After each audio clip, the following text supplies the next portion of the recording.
নতুন সাজে কোচবিহারের সাবিত্রী লজ শুরু হয়েছে। লজের ভুল বদলও উত্তরবঙ্গ উন্নয়ন দফতরের তরফে বরাদ্দ করা হয়েছে 5 লক্ষ টাকা। যেখানে চোখ যায় অবহেলার ছাপ স্পষ্ট। লজের দেওয়ালে বাসা বেঁধেছে গাছ, কিন্তু কোচবিহারের সাবিত্রী লজের সঙ্গে জুড়ে রয়েছে ইতিহাস।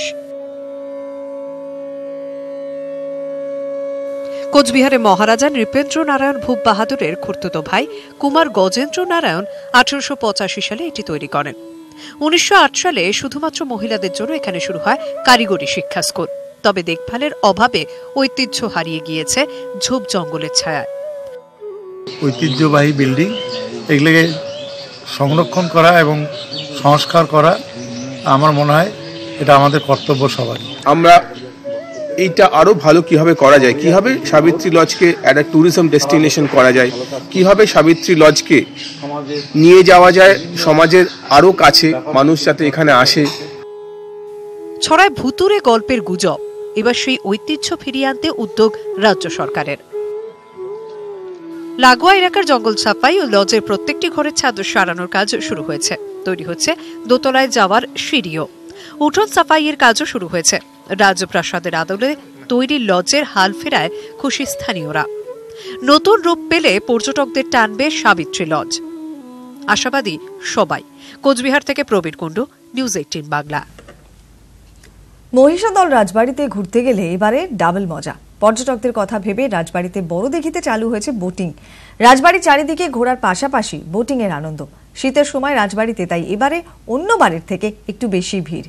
ভিন রাজ্যের পর্যটকদের ভিড়ও নেহাত কম নয়। রাজবাড়ি ঘুরে দেখা সঙ্গে যেন ইতিহাসকে ছোঁয়া, আর ইতিহাস জানতে একটু মিউজিয়ামে ঢুকে পড়া। এবার সেই তালিকায় সংযোজন রাজবাড়ির বড় দিঘি। বছরের শেষেই দিঘিতে চালু হলো বোটিং। পর্যটন দফতরের সাহায্য তো রয়েছে, এখানে হাত মিলিয়েছে রাজপরিবার ও স্থানীয় পঞ্চায়েত।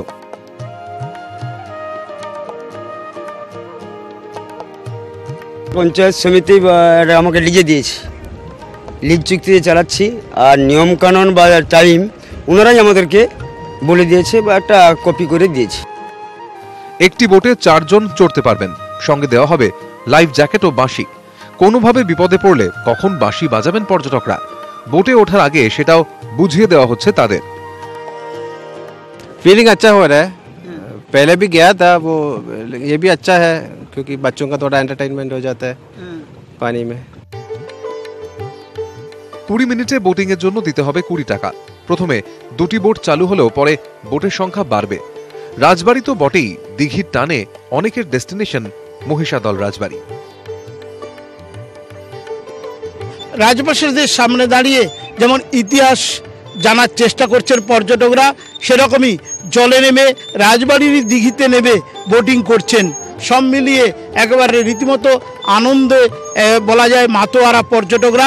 এবং সেটা সেই যে ছবি সেটা দেখা যাচ্ছে মহিষাদলের রাজপরিবারের এই দিঘিগুলিতে। মহিষাদল থেকে ক্যামেরায় প্রদীপ ভৌমিকের সঙ্গে সুজিত ভৌমিক, নিউজ 18 বাংলা।